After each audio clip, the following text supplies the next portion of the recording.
Bonjour et bienvenue dans ce nouvel épisode du 0R podcast. À la franquette. À la bonne franquette, mais avec un setup mon gars. Setup, attends, 3 caméras, 2 micros, enfin 2 récepteurs, 2 émetteurs. Et 2 chaises de camping. Et 2 chaises de camping. C'est exactement ça. En vrai, le setup est dingue. On ne sait pas du tout si ça va fonctionner par contre. Ouais. En plus, on a le soleil qui tape. En fait, pourquoi on s'est mis dehors surtout? Ouais, parce qu'on se met à la place de l'auditeur qui est pas avec Qui nous. comprend pas forcément le truc aussi. Exactement. Là, ce qui se passe, pour vous faire un petit résumé, c'est qu'on est devant notre local, notre future salle de sport. Le Gallois Gym. Ceux qui ont la vidéo, eh bien, ce qu'il y a derrière avec... Putain, t'as laissé l'aspirateur dans le décor. Non, volontairement, j'ai voulu faire un petit décor derrière pour montrer le stade du Gallois Gym. Il est au stade de nettoyage et de bricolage pour le moment. Ouais, bricolage. On a eu des galères avec l'électricité. Pour tout vous dire, on a eu des galères avec l'électricité. Attends, déjà, il faudrait revenir sur pourquoi on est dehors déjà. Parce que c'est lié à l'électricité. C'est lié à l'électricité. C'est le bordel. Ce podcast de reprise, c'est le bordel. Aujourd'hui, on est le 1er septembre. Pour ceux qui ont suivi, le 1er septembre, c'était du coup le moment où on récupérait les clés du local. Et donc, on avait prévu notre petite journée, nettoyage du local, etc. On avait tout prévu en amont. Tout était parfait. Ouais. On avait prévu plein de choses finalement. Mais sur ces plein de choses, on a dû faire quoi? 5%? Ouais, 2%. 2%. On est arrivé, on a voulu allumer la lumière. Qu'est-ce qui s'est passé, Rémi? Pas de lumière. Pas de lumière, pas d'électricité. Il s'est avéré que lorsque j'ai fait mon contrat avec EDF, en gros, la personne m'a relié au mauvais compteur et du coup, eh bien, on n'a pas d'électricité. Alors, on a quand même fait le tour des 3 compteurs qu'il y a juste à côté de notre local. Et les 3, en fait, nous renvoyaient sur aucun de nos contrats. Donc, sur l'adresse d'EDF, il nous disait qu'on était à 200 mètres, enfin que notre compteur était à 200 mètres. Donc, bien sûr, on a fait cette petite vadrouille pour aller chercher notre compteur. Et forcément, un compteur ne peut pas être aussi loin. Et c'est là où, du coup, on a dit, il y a peut-être une couille dans le potage. Ouais, c'est vrai que quand tu dois faire 2 casse-têtes pour aller voir le compteur du local, c'est que c'est pas la bonne adresse. On s'est dit peut-être qu'il y a les fils, peut-être que maintenant, j'en sais rien. Enfin, on a trouvé des choses, mais finalement, c'était pas bon. En tout cas, ce Gallois Gym commence... Sur les chapeaux de roue. Ouais, il commence bien. Il y a des choses, c'est palpitant. Et au moins, il y a de l'aventure. Mais au moins, on est content, on est là. Et pour en revenir du coup à pourquoi on fait le podcast dehors, c'est tout simplement parce que on n'a pas d'électricité et notre local est assez sombre pour le moment. Ouais, c'est ça. Ce qui fait qu'on n'a pas de lieu où tourner, où il y a suffisamment de lumière. Et en plus, il est assez tard. Donc le soleil va très certainement se barrer. Même si on essaye de faire un épisode assez court, on va essayer de faire un épisode assez court. Ouais, généralement, quand on dit court, Denis... Ouais, parce que là, on a pas mal de choses à plein raconter. de choses. On a pas mal de choses à Déjà, raconter. ce qu'il y a derrière nous. Et puis, les 3 semaines, on va dire, de la pause du podcast, avec des choses qui se sont passées surtout de ton côté. Ouais. Il n'a pas voulu me dire. C'est vrai, j'ai gardé la surprise. Je me suis dit, les auditeurs du podcast sont les rois. Oui. Je t'aime bien, mon frère, mais t'es pas au-dessus des auditeurs du podcast. Voilà, tu vois. c'est ça. Donc, tu dois attendre, comme tout le monde, que je te raconte. Et on va quand même essayer de faire une question aussi. Si je traverse pas ma chaise. Et je vous avoue que je la sens craquer. Alors, pour la petite histoire, c'est vrai que les petites chaises de camping, pourquoi on les a prises? Parce que ça nous rappelle surtout des souvenirs, parce que c'était celles qu'on avait quand on était gosse. Elles ont vécu, elles sont bien rouillées. Moi, j'ai pris la meilleure, Denis a pris la pire. Ouais, mais c'est toi le plus gros, donc c'était stratégiquement ce qu'il fallait faire. Non, mais parce que je voulais pas avoir la responsabilité de péter la chaise. C'est surtout ça. Se faire défoncer la gueule. Donc celle-ci, voilà, elle a l'air de tenir encore, mais alors celle de Denis, elle craquait en dessous. C'est assez terrible. Enfin bref, mon frère, je pense que cette intro est suffisamment longue. La question, est-ce qu'on peut l'introduire maintenant? Je pense pas qu'il faut. Si on la tease maintenant et qu'on la fait pas, on la gardera comme ça pour notre podcast, parce que sinon elle va finir aux questions oubliées. Qu'on n'oublie pas d'ailleurs, on fera un podcast spécial questions oubliées. Ouais, si on n'oublie pas de faire le podcast. Sinon on fera un podcast des questions oubliées des précédents podcasts. Est-ce qu'on ferait un petit update de la salle? Je pense que... Non, on va peut-être pas parler trop de la salle dans ce podcast. On peut donner des grandes lignes parce que, comme on l'a dit, 1er septembre, récupération des clés. Et puis, voilà, installation, nettoyage, ça va nous, enfin, nettoyage et après, bien sûr, aménagement d'une des parties. On y reviendra voilà, un peu plus dans les vidéos peut-être. C'est vrai que là, en podcast, on peut juste vous dire qu'il va y avoir des travaux de fait. Ensuite, c'est pas très intéressant de vous dire ce qu'on fait actuellement, c'est du nettoyage. Donc, on retire les toiles d'araignée, on dépoussière tout ce qu'on peut, les luminaires, les coins, etc. Ouais. Et après, là on peut le dire, d'ici 1 mois et demi, les machines arriveront. C'est vrai que tout à l'heure, quand on est rentré dans la salle, on a vu qu'il y avait déjà à peu près une centaine d'adhérentes qui étaient dans la salle. On a fait quelques petites araignées.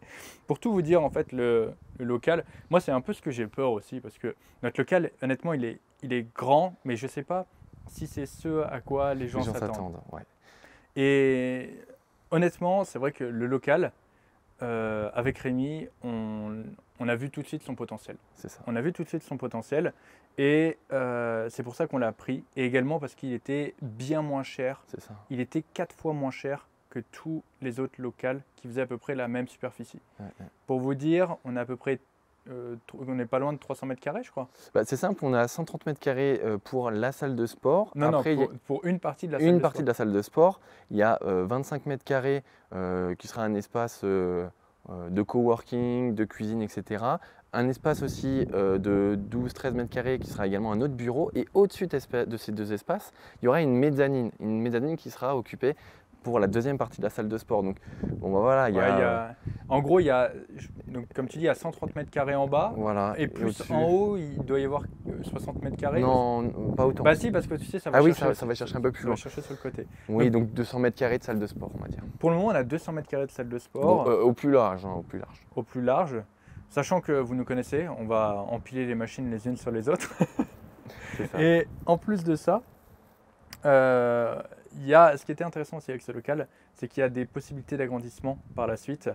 Et si tout se passe bien, on pourrait potentiellement récupérer le double de la surface uniquement pour la salle de sport. C'est ça, exactement. Donc potentiellement, on pourrait récupérer 200 mètres carrés de plus pour la salle de sport. Donc c'est vrai qu'il y a une espèce de hype autour du projet et je pense que ça se sent qu'il y a une émulsion par rapport... Oui, une émulsion on dit.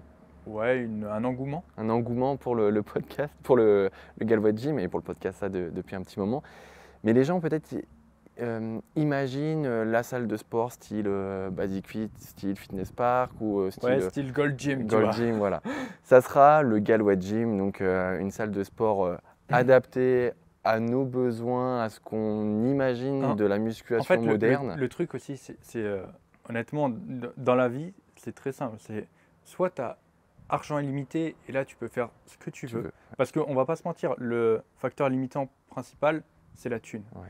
Et avec Rémi, bon, on roule pas sur l'or. Moi, je roule en AX, voilà.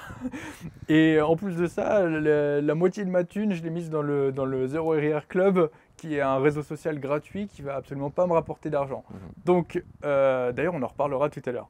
Donc voilà, le truc, c'est que quand tu as argent illimité, tu peux prendre un local qui fait 4000 m². Ils mettent toutes les machines. Un truc tout neuf, tout propre, tout bien rafraîchi. Là, c'est pas le cas. Là, en fait, on a un local dans lequel il y a pas mal de travaux à faire. Et je pense que c'est intéressant parce que vous allez suivre aussi tout ça. Et comme ça nous permet d'avoir un local avec un prix bas et qu'on peut aussi arranger comme on veut. Et bien sûr, après, progressivement, on va améliorer. Et progressivement aussi, on espère ça va bien marcher pour nous. Ouais. Et on sera en état de investir dans une salle de sport beaucoup plus grande, par exemple, etc. Mais je pense qu'on fera une FAQ spéciale salle de sport. C'est vrai que là, en fait, on a notre salle de sport et il y a toujours, tu sais, le reveal. Tu sais, c'est un peu comme quand tu vas à un date Tinder. La meuf, t'as vu que ses photos sur les applis. Et tu sais, tu te dis, bah merde, j'espère qu'elle est belle. Et puis, tu sais, t'as toujours peur du reveal. Et parfois, t'es super content. Parfois, t'es un peu déçu. Et c'est vrai que moi, c'est un peu la peur que j'ai avec ça. Avec le reveal du local, avec le reveal de la salle. C'est qu'en gros, les gens se retrouvent dans la situation où la meuf, elle ressemble pas aux photos, quoi. Alors attends, mais après, la salle de sport, on va l'améliorer, hein. On a dit on va faire pas mal d'aménagements, pas mal de rafraîchissements au niveau de la peinture. Et puis surtout, ce qui compte, c'est ce qu'il y aura dedans, les machines. C'est ça. Et ça, par contre, les machines, on a fait une très bonne sélection. Et ça, C'est voilà, ça. il faut vraiment le Exactement. souligner. D'aspect comme ça extérieur, ça paye pas de mine. Mais ce qu'il y aura dedans, je vous garantis que ça en vaut le détour. Exactement. C'est un peu comme un mec qui fait du tuning, il dirait la carrosserie elle importe peu, ce qui compte c'est le moteur. Ouais, c'est ce qu'il y a dessous. Exactement. Tu peux avoir Si c'est un V8, tu peux avoir 100 balles de carrosserie et 30 000 balles de moteur. Je pense que le mec qui fait du tuning, il sera plus intéressé par cette configuration-là que l'inverse. Donc effectivement, vu comme on n'a pas budget extensible, on a choisi de mettre le budget dans les choses qui nous intéressaient le plus. Et ce qui nous intéresse le plus, c'est les machines. On ne va pas se mentir. Donc effectivement, au niveau des machines, je pense que au niveau des machines, on peut le dire, il n'y aura pas une salle de sport qui sera au-dessus de nous. Par contre, en ce qui concerne même les salles type Nassim, etc., hein, aucune salle en France, et même certaines à l'étranger, honnêtement, aucune ne sera au-dessus de nous en termes de matériel. c'est fort hein, ce qu'on dit là. C'est vrai que c'est fort. C'est fort, mais c'est la réalité. C'est un peu la réalité. On a soigneusement sélectionné une bonne vingtaine de machines, mais c'est 20, un peu plus de 20 de 20 très bonnes machines. C'est ce qui se fait de mieux à travers différentes marques. C'est vraiment ce qui se fait de mieux à travers différentes marques. D'autant plus que ces machines qu'on va recevoir, vous doutez bien, on va les modifier. Donc on va encore les améliorer pour les rendre encore meilleurs. Exactement. Le soudeur qui participe à la fabrication des pins sera sur l'aménagement et l'amélioration des machines. Et en plus de ça, n'oubliez pas que j'ai mon projet de construction de machine. Et oui. J'ai mon Ça en projet découle forcément. qui en découle et qui va du coup pouvoir reprendre grâce au local parce que du coup sur la ferme c'était compliqué, en termes de matériel aussi c'était compliqué, en termes d'espace c'était compliqué, en termes de testing c'était compliqué. Là avec la salle, avec le Galois Gym, on va pouvoir du coup débloquer tout ça. Donc effectivement on a mis tout dans le matériel de la salle et peut-être que la forme de la salle, les murs, etc. Il y a du nettoyage, on va refaire la peinture, on va rendre le truc le plus propre possible. Ah ouais, ça va être propre. Hein. Là, pour le moment, c'est brut, ça peut un peu faire peur. Les gens peuvent se dire, ouais, c'est pas ouf, mais on va en faire. Voilà, c'est un peu. Nous, on a vu ça comme un diamant qu'on va tailler petit à petit. C'est beau. Et puis après, on pourra faire le fameux. Quand tu seras à l'intérieur. Ouais, Rémi et m'en là, parle. Voilà. Il y Rémi aura va la faire petite le- transition. Il y aura la petite transition du. Paf Salle de sport. Ouais, putain. Moi, je pense qu'on a fait le tour. Là, On a fait un bon on a fait le tour. tour de voilà. la... Et tout ça, on va bien sûr le documenter sur YouTube, enfin sur la chaîne de Denis, bien sûr. Effectivement, il y a tous les vlogs. Les vlogs ont commencé à sortir. Là, aujourd'hui, on a tourné un paquet. On a tourné les galères avec le compteur d'électrique. On s'est occupé de tout ça. Et mon frère, hein, on va passer peut-être au retour sur nos semaines. T'es parti en vacances. Je suis parti Ouais. en vacances. Ouais. T'es parti du coup dans les Pyrénées, c'est ça? Voilà, c'est ça. Moi, j'aime bien faire de. L'année dernière, j'avais fait ça. J'avais coupé 5-6 jours. Et cette année, j'ai fait la même chose. 5-6 jours. J'ai été me sevrer dans la montagne. Donc, ce qui est bien, c'est qu'en montagne, le téléphone et l'ordinateur, on peut le laisser au pied de la montagne et profiter toute la journée des randonnées, du paysage, de se ressourcer. Donc c'était bien d'avoir 5-6 jours où en fait j'utilisais juste mon téléphone le matin ou le soir pour répondre à mes suivis, mais j'ai vraiment déconnecté du reste et je pense que ça m'a fait vraiment un bien fou. Alors moi j'ai pas forcément besoin de me mettre dans un mood particulier pour me ressourcer, j'avais juste besoin de temps en temps de faire des petites coupures, c'est très rare. Après le travail que j'ai, il me convient très bien, j'ai mon rythme, je m'organise un peu comme je veux, mais voilà, c'est vrai que là c'était l'occasion, je pars une fois chaque année et c'était ces vacances à Cauterets dans les Pyrénées pour ceux qui connaissent. Et par contre, moi j'ai pas fait on va dire des choses sensationnelles, j'ai fait des bonnes randos, mais toi par contre, il s'est passé tellement de choses. Attends, c'est juste ça ton... Bah, qu'est-ce que tu veux que je dise? Oui, j'ai fait 5 jours de randonnée. J'ai plus les chiffres en tête, mais j'ai fait des kilomètres de rando. Mais voilà, si le soir, chaque soir il y avait un bon resto. C'était soit raclette, soit fondue, soit raclette améliorée, soit le dernier jour camembert fondu. Voilà, c'est ça. Bravo à la diète Mélissandre. Voilà, c'est vrai que sur les 4 jours, en fait j'ai fait 5 jours et les 4 soirs, c'était 4 restos. J'ai du fromage comme je n'en ai jamais mangé. Mais voilà, c'était ma bonne coupure de l'année. Okay. Donc voilà, moi je ne vais pas revenir plus que ça sur ce séjour. Moi, j'ai trop envie de savoir, c'est pour ça que je me Ouais, gruge. je l'ai teasé un peu en fait Mais oui. sur ce que j'ai fait. Pour du coup ceux qui se demandent, je suis parti à Tahiti. Tahiti, c'est destination paradisiaque. C'est ça.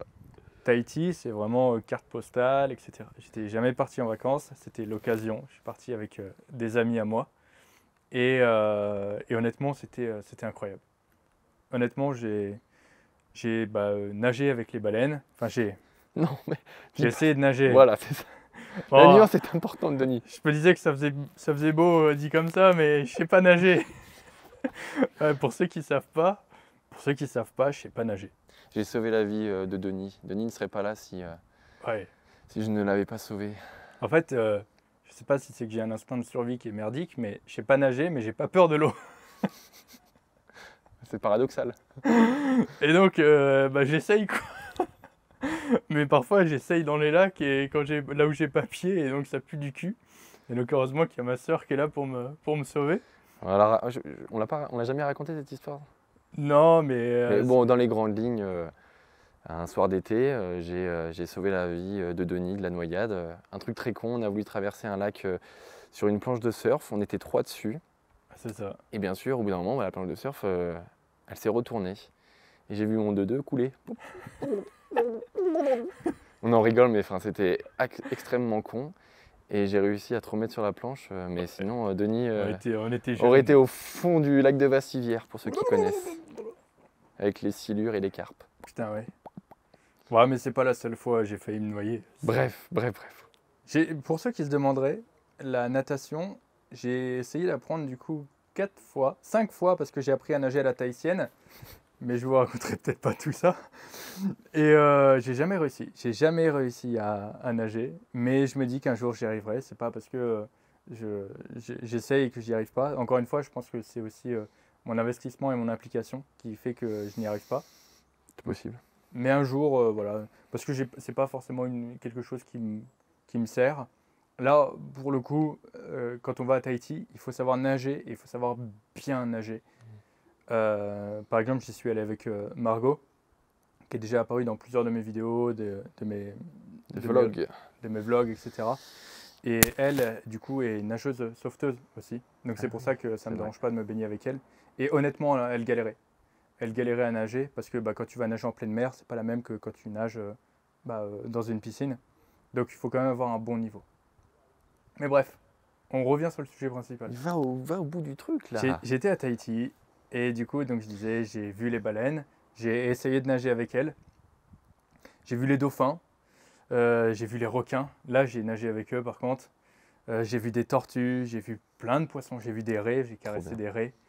C'est magnifique, c'est majestueux, c'est impressionnant. J'ai vu des très beaux couchers de soleil, j'ai vu des palmiers, j'ai vu plein de trucs.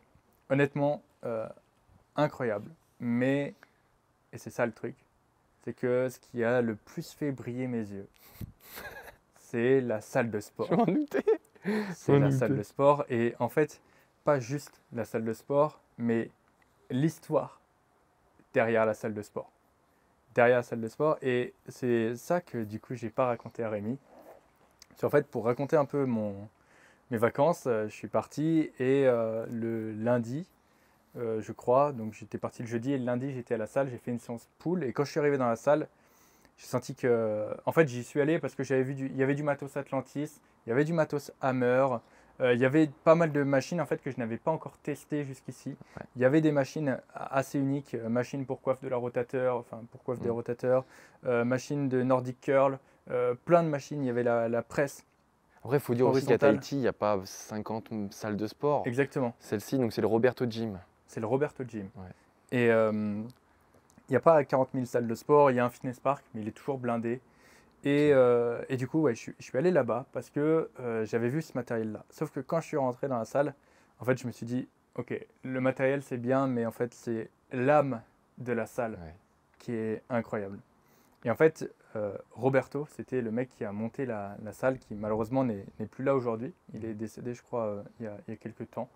Ouais. Il a vraiment fait cette salle, et en fait, on ressent que c'est un passionné qui a fait une salle et qui l'a vraiment montée avec son cœur. Ouais. Et en fait, c'est ça qui a donné l'âme de cette salle. Et c'était incroyable. Et honnêtement, ça se sentait.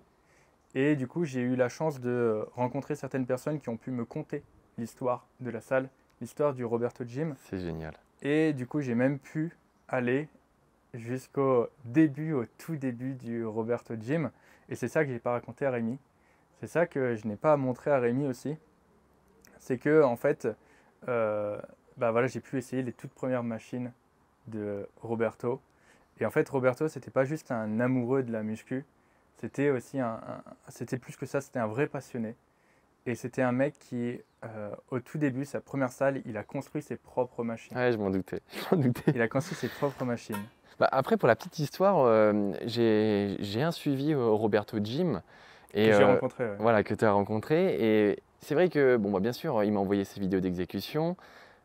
Mais c'est pas pareil. Il y a voir les machines et les faire.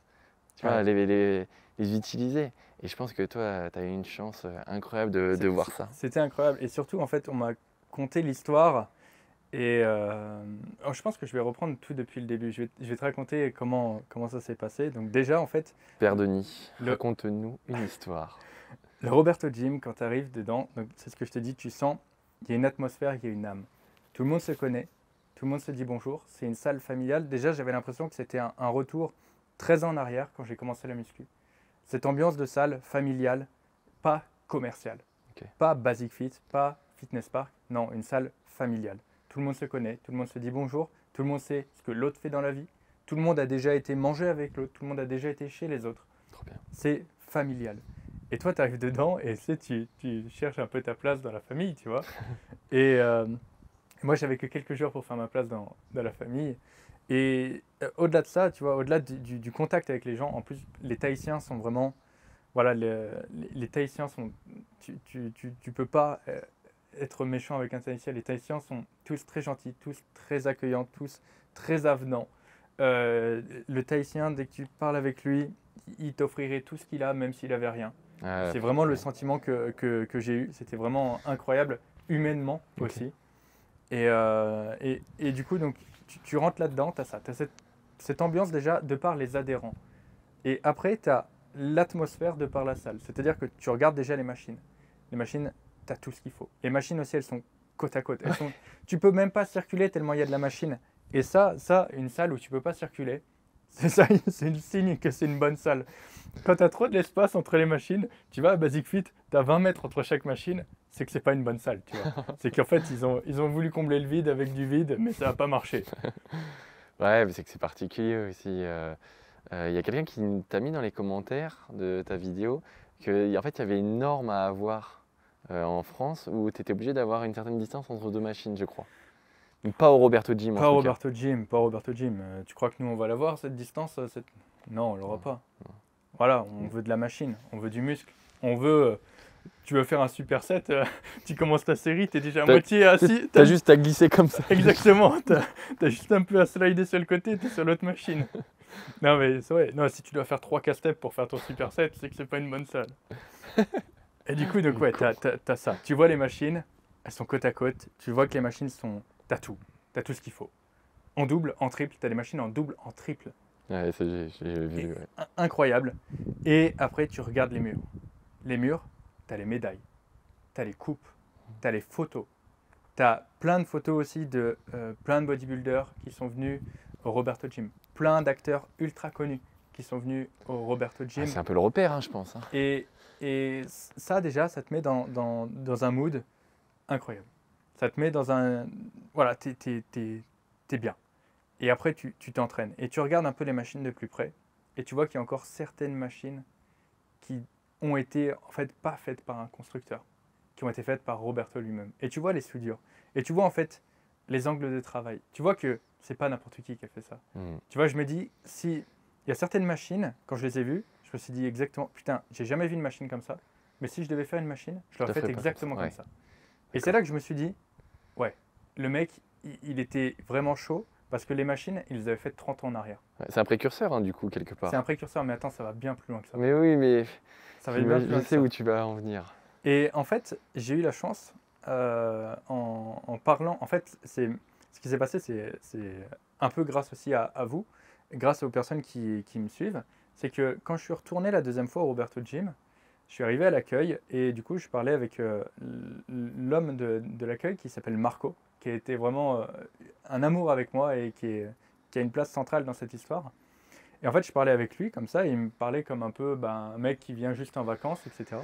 Et il y a un adhérent de la salle qui est venu et qui a dit «Ah putain, mais j'adore tes vidéos, etc.» Et en fait, vu comme c'est une famille, c'est un peu comme si ton frère ou ta sœur disait j'aime bien ce que lui fait, etc. Et donc, automatiquement, par extension, toi, t'aimes bien aussi ce que lui fait. Ok. Et donc, tout de suite, grâce à ça, ça nous a rapprochés un peu avec Marco. Il m'a inclus plus facilement dans la famille. D'accord.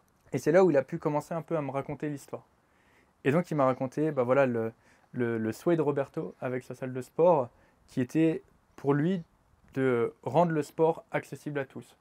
Et que ça soit du coup pour la personne qui veut faire de la musculation ou pour quelqu'un qui veut le faire là-bas, donc ils font beaucoup de... j'ai perdu le nom, c'est de la rame, etc. Enfin, ils sont quand même assez sportifs, les Tahitiens, et surtout également jusqu'à toucher les personnes. Et on le voit quand on rentre au Roberto Gym, sur le panneau, il y a écrit « même pour les personnes du 3e âge ». Donc même pour les personnes en fait très âgées. Et en fait, c'est dans cet objectif-là qu'il a fait ça. Et on le voit, il y a beaucoup de machines qui sont spécifiques à certains sports. Il y a beaucoup de machines qui sont spécifiques pour les joueurs de rugby. Il y a par exemple des power runners. Ah oui. Il y a des machines qui ont été modifiées. Il y a des rameurs qui ont été modifiés justement pour pouvoir faire à un bras. On voit que ça a été pensé dans cet objectif-là. Et en fait, il a commencé vraiment de rien, parce qu'au début, surtout à Tahiti, pour faire se livrer des machines, c'était compliqué. Ouais. Et en fait, c'était lui et les adhérents qui ont construit les toutes premières machines. Sauf qu'en fait, c'était pas des machines de merde, quoi. C'était vraiment des machines, et j'ai eu la chance d'y aller avec Marco. Marco m'y a emmené, et ça, c'était vachement touchant, parce qu'en fait, il a demandé du coup à quelqu'un qui avait récupéré une part des machines de m'emmener les voir. Trop bien, le musée de Roberto, quoi. Exactement, c'était clairement le musée de Roberto. Ok. Et du coup, j'y suis allé avec Marco. Et en fait, Marco, ça faisait des années qu'il n'avait pas vu ces machines. Et en plus, elle avait toute l'émotion parce que avec Roberto, il était très proche. Et ça lui a fait des souvenirs de dingue parce qu'ils ont monté la salle ensemble en fait avec Marco. Ah, ok. Et en fait, il me racontait tout ça et je voyais en fait, normalement, quand on parle de machines, il n'y a que moi qui ai les yeux qui brillent. Et là, on était deux, il y avait Marco et moi qui avons les yeux qui brillaient. Et on regardait les machines et il m'expliquait. Et en fait, quand j'ai vu les machines, clairement, en fait, juste pour vous dire, il avait fait un leg extension. Le leg extension avait une pédale de débrayage. Incroyable. Une pédale de débrayage avec un levier qui était calculé pour que tu puisses même avec beaucoup de poids le faire à une main. Enfin, c'était hallucinant. Le leg extension avait suffisamment d'amplitude et l'angle était suffisamment bon pour pouvoir aller chercher le raccourcissement total et avoir un mouvement nickel. Le dossier était incliné à la perfection. Les poignets étaient au bon endroit. Et le mec a fait ça avec... Il y a des bouts de métaux, c'est des métaux de récup. Ok. C'est en gros avec rien, il a fait des machines de dingue. Et je ne sais pas si vous vous souvenez, moi j'ai eu cette idée de faire ça il y a quelques temps, de du coup reprendre le métal de la ferme et faire du coup des machines. Et en fait, j'avais l'impression que quelqu'un l'avait fait avant moi et quelqu'un avait réussi à le faire. Oh, trop fort. Et moi, ça m'a fait un truc en mode, je me suis dit, putain, il y a un mec qui, 30 ans en arrière, a fait des machines qui sont... Tu mets ça dans une salle de sport, en fait, n'importe qui l'essaye sent qu'elle est mieux. Et tu vois que la peinture, elle est artisanale. Tu vois que c'est du matériel. C'est bonne franquette, encore une fois. C'est bonne franquette, c'est comme ça qu'on le qualifierait. Mais pourtant, tu vois tout le potentiel et tu sens que d'un point de vue recrutement musculaire, il n'y a pas mieux. C'est parfait, ok. Il a fait un mélange hack squat press, comme on voit aujourd'hui beaucoup sur les sites de home gym. D'accord. Sauf qu'à l'époque, ça n'existait pas. D'accord. Ça n'existait pas. C'est lui qui a fait ça. Et il a fait ça avec plein de réglages. C'est-à-dire qu'il y a tellement de réglages que tu peux faire tout comme tu veux. Tu pouvais régler l'inclinaison de la plateforme de la presse. De la presse. J'ai jamais vu une presse qui faisait ça. Moi, sur mes plans, il y avait. Ouais. Quand je fais un plan d'une presse, il y a cette option. Mais imaginez que c'est 30 ans en arrière. C'est 30 ans en arrière. Il a fait son système de roulement aussi, il était nickel. Il bougeait pas, c'était des roulements à paliers. Ça ressemble un peu au Atlantis. D'accord. Des roulements à galets, pardon. Ça ressemble un peu au Atlantis. C'est fluide. y a aucun frottement. L'angle du hack, il est parfait. La presse, c'est nickel. Le dossier, les poignées sont parfaites. Honnêtement, et le mec, encore une fois, il a fait ça. Et pourquoi il ne les met pas dans le Roberto Gym? Parce que du coup, maintenant, il y a des meilleures machines et D'accord. qui sont aussi un peu plus. Sécure. Voilà. Parce que les réglages. Bah. Les réglages. Ah, attendez, on a une caméra qui a sauté. On va aller Non, voir si ce c'est que pas c'est. celle-ci. Petit souci avec les caméras, on reprend où on en était. Donc tu étais en train de nous parler. Ouais, on a perdu une caméra, mais Voilà. c'est pas grave. Une morte au combat.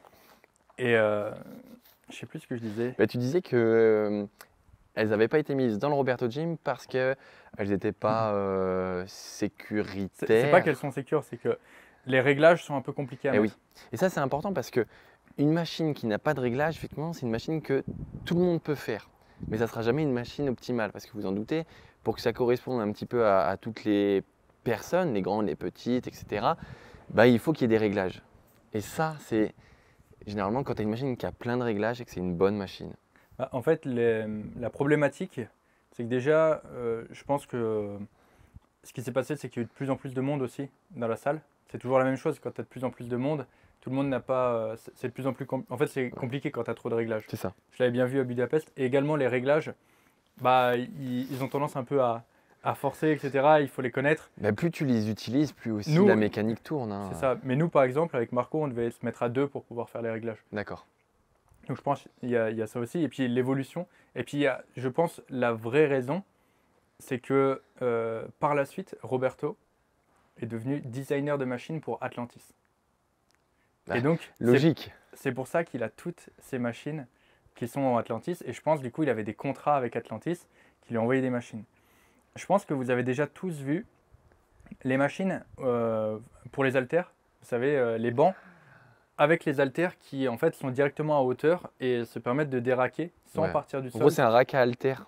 C'est un rack haltère. En gros, ça vous permet sur vos mouvements de développer pour les épaules, de développer pour le haut de pec, de développer couché, même de développer décliné, de partir en fait directement dans la bonne position et de pouvoir re-racker très facilement. Mais ça, on dirait que c'est une super idée. Mais il fallait y penser. Exactement. Et ce concept-là, c'est Roberto qui l'a créé.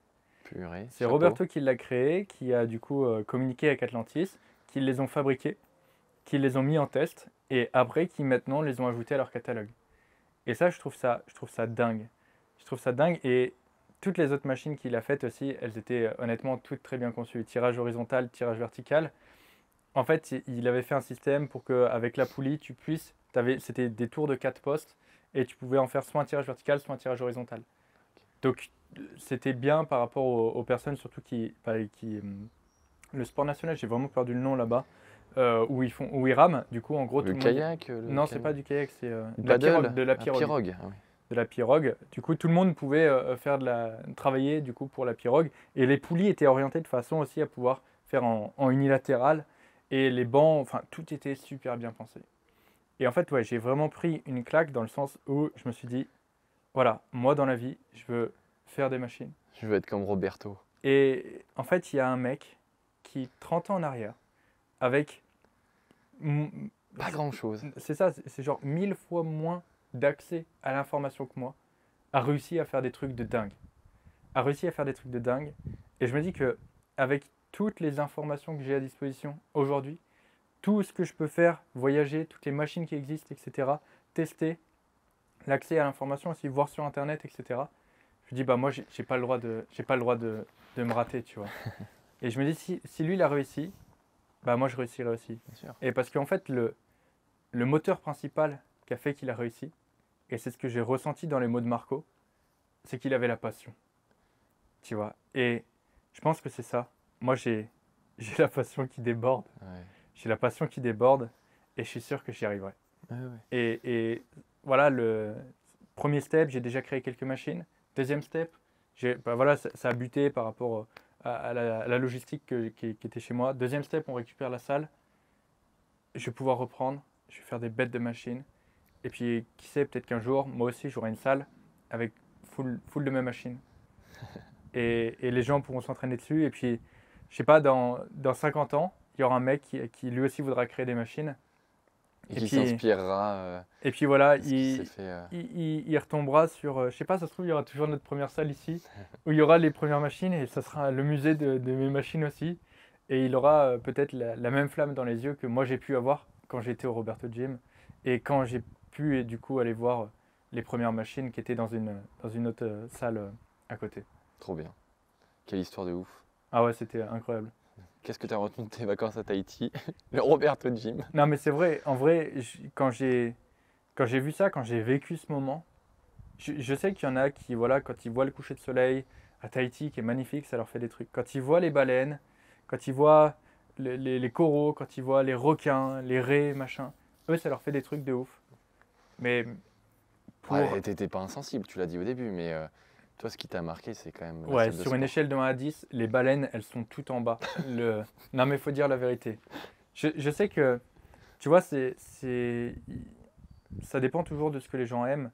Et c'est vrai que quand je résume ces vacances, même avec les autres personnes avec qui j'étais en vacances, quand ils me demandent ce que j'ai le plus aimé, je peux pas dire que c'est ça. Parce que, voilà. Mais je peux pas mentir aux auditeurs du podcast. Je suis obligé de dire la vérité. C'est que ce que j'ai le plus kiffé, bah c'est ça. Ok. C'est ça. Et parce que c'est moi, c'est comme ça. J'aime la muscu. J'aime tout ce qui tourne autour. Les machines, la diète, l'entraînement, tout ça. Et quand il y a une histoire qu'on me conte comme ça, avec en plus tellement d'émotions, Marco me l'a raconté vraiment, mais c'était touchant. Ouais, c'était l'un des meilleurs moments de ma vie. Voilà, c'est comme ça. C'est comme ça. Ouais, c'est ça, t'as pas été que à la salle de sport. T'as été au musée aussi de la salle de sport. Ouais, ouais, ouais. Bah, le deuxième jour, quand j'y suis allé, Marco, il m'attendait. Il m'a payé un shaker. Il m'a fait goûter du jus d'ananas de là-bas. C'est ce que je disais, ils sont prêts. Il m'a tout fait. Il m'a offert des pamplemousses. Il m'a offert plein de trucs. J'ai mon t-shirt aussi, Roberto Gym. Trop bien! Ah, Et t'aurais pu le mettre aujourd'hui. j'aurais pu le mettre aujourd'hui, mais j'avais peur de le salir. Ok, Parce que je veux pas le porter, je veux l'exposer. Il sera dans la salle, là. bien sûr. Il sera dans la salle. Et en fait, le truc, c'est que je pense que cette histoire, Marco, il la raconte pas à tout le monde. Parce que déjà, honnêtement, la plupart des gens n'ont rien à foutre. Et tout le monde n'a pas cette sensibilité que j'ai aussi. Et cette passion que j'ai aussi. Mm. Et en fait, c'est ce que j'ai dit à Marco. Je lui ai dit, écoute, j'ai un podcast. Si tu veux, un jour, tu viens et tu racontes l'histoire complète. Et il est un peu timide. Donc il m'a dit, ah, je vais voir. Mais je me suis dit, bon, bah écoute, ce que je ferai, c'est que je ferai une vidéo où je raconterai voilà, l'histoire parce que il faut pas que ça se perde. C'est clair. Il faut pas que ça Devoir se de perde. mémoire. Et grâce à ce podcast, bah déjà, je sais que il y aura une trace sur Internet et que n'importe qui écoutera ce podcast aura connaissance de l'histoire. Ouais, mais après, il y a des topics un petit peu sur Internet, sur le Roberto Gym. Mais voilà, peut-être pas aussi actualisé Ouais, c'est qu'aujourd'hui. ça. Ouais. Et puis on espère qu'un jour, on aura Marco sur le podcast. Allez, Marco, si tu écoutes ce podcast, tu es le bienvenu. Ouais, j'espère que du coup, peut-être qu'il y a certaines personnes du Roberto Gym qui l'écouteront et qui lui diront, regarde Ouais. Marco, il a raconté l'histoire. Et pour le référencement, parce qu'on n'a pas loupé ça, ça fait peut-être 3 semaines qu'on n'a pas le podcast, mais qu'on n'a pas fait de podcast, mais pensez aussi à, en commentaire, dire que vous attendez Marco dans le podcast. Ah, j'ai pas envie de lui mettre trop la pression dans le sens où il vient s'il veut. Euh, c'est vrai que Marco, On lui tend la perche, en tout cas, il sera le bienvenu, ça c'est clair. c'est un être humain incroyable. Ok. Vraiment, humainement, c'était incroyable. Je t'ai raconté mon histoire. J'espère qu'elle t'a plu, j'espère qu'elle aura plu aux auditeurs. Bon, moi, c'était sûr qu'elle allait me plaire. Ouais. C'était évident. On peut peut-être enchaîner, mon frère. Moi, j'ai une autre news qui te concerne aussi un peu indirectement. Vous savez, la transition, elle est, Elle est toute faite ou elle est non, brutale? elle est pas toute faite et je trouve qu'elle est brutale. Mais j'ai envie aussi d'en parler parce que tant qu'on est dans la passion, j'ai envie de parler de mon projet passion qui est sorti récemment. Ah bah bien sûr. Ah bah oui. Oui, oui. Parce que là, vous écoutez le Zéro RR podcast et j'ai créé, et c'est sorti récemment, le Zéro RR Club. C'est ça. C'est la continuité un peu du Zéro RR podcast, puisque là, on parle, on échange avec vous, on répond à vos questions, mais le Zéro RR Club, c'est pour avoir encore plus de proximité avec vous. C'est ça. C'est vrai. En fait, le Zéro RR Club, c'est tout simplement un réseau social dédié à la muscu. En gros, ça fait 2 ans que je travaille sur le projet, hein, pour ceux qui se demanderaient. Je sais que j'en ai pas parlé dans le podcast, mais sachez que en fait, les projets dont on parle, même si vous les sachez, enfin même si vous êtes toujours au courant en premier dans le podcast parce que vous êtes les rois, bah le truc c'est qu'on parle uniquement des projets qui sont lancés et en C'est cours. ça. C'est-à-dire que la salle, on a commencé à en parler au moment où on avait commandé les machines limite. Voilà, c'est ça. En fait, quand on s'engage sur un projet, on ne cherche pas à, voilà, à mettre des petites étoiles dans les yeux des personnes qui nous écoutent. C'est généralement, enfin c'est même toujours, quand on a activé les choses. La salle de sport, ça fait plus d'1 an qu'on y pense et ça s'est vraiment accéléré les 6 derniers mois. 6 derniers mois, Mhm. on était en recherche active d'un local. On va dire que la commande de machines, elle était à peu près fixée dans nos têtes. Enfin voilà, tout était carré, sachant qu'en plus de ça, après, il y a tout un tas de logistique administrative qu'on n'avait pas forcément pensé, mais ça a retardé peut-être aussi un petit peu ce projet-là. Mais quand on a dit qu'il y avait une salle de sport, parce que pour certains, c'était lointain en fait, la salle de Ouais. sport. Il y en a qui disaient, ouais, mais c'est peut-être dans 5 ans. Mais tant mieux quelque part, parce que du coup, nous aussi, ça nous apaise et on sait que quand on dit un projet, quand on lance le truc, euh, eh bien, c'est que ça arrive. Ça arrive pas dans 2, 3, 4 mois, c'est que ça arrive bientôt, rapidement, 1, 2, 3 semaines. Ouais, c'est ça. Et après, le Zero Air Club, pour être parfaitement honnête, ça fait 2 ans que je travaille tout seul sur le projet. C'est un gros projet de grande ampleur qui a changé de direction plusieurs fois. Honnêtement, au début, je voulais faire un accès qui était payant à partir d'un abonnement parce que voilà, je voulais aussi que ça soit une source de rémunération pour Bien moi, sûr, que je pourrais réinjecter dans la salle. Et au final, j'ai changé de direction et je me suis dit, en fait, c'est bloquer l'accès à des personnes qui voudraient progresser et ça serait leur retirer un outil, tu vois. Et au final, j'ai décidé de faire ça gratuitement. Et en gros, moi, je vous passe un peu toutes les difficultés qu'il y a eu derrière tout ça. Mais en fait, jusqu'à très récemment, le projet a avancé doucement. C'était vraiment du 1% par mois. c'est ça. Et en fait,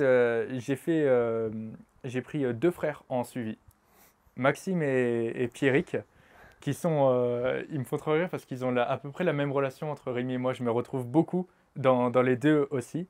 Et en fait, ils sont développeurs web. Et par hasard, en fait, donc on a commencé un suivi ensemble et ils sont aussi auditeurs du podcast. Euh, on a commencé un suivi ensemble et ils m'ont dit du coup qu'ils étaient développeurs web. Donc c'était dans les questions pour savoir un peu leur niveau d'activité, comment ça se passait au niveau de leur taf. Et en fait, je leur ai parlé du projet. Ils ont été super chauds. Et il faut savoir que honnêtement, ils ont mis le turbo sur le projet. C'est-à-dire que C'est ça, c'est que ça a catalysé clairement le projet. et surtout, ouais, c'est ça. Et ils ont eu, en fait, ils m'ont proposé plein d'autres idées. Ils ont apporté aussi plein de, un point de vue extérieur de développeurs que moi, j'avais pas. Et ils ont littéralement fait exploser le projet. Et en fait, on est passé de 1% par mois à on a fini le projet en un mois. On a fini le projet en un mois. Et en fait, ils m'ont fait un truc qui est encore au-delà de mes C'est espérances. clair. Et d'ailleurs, du coup, donc, je mettrai leur lien dans la description pour tous ceux qui ont un projet web.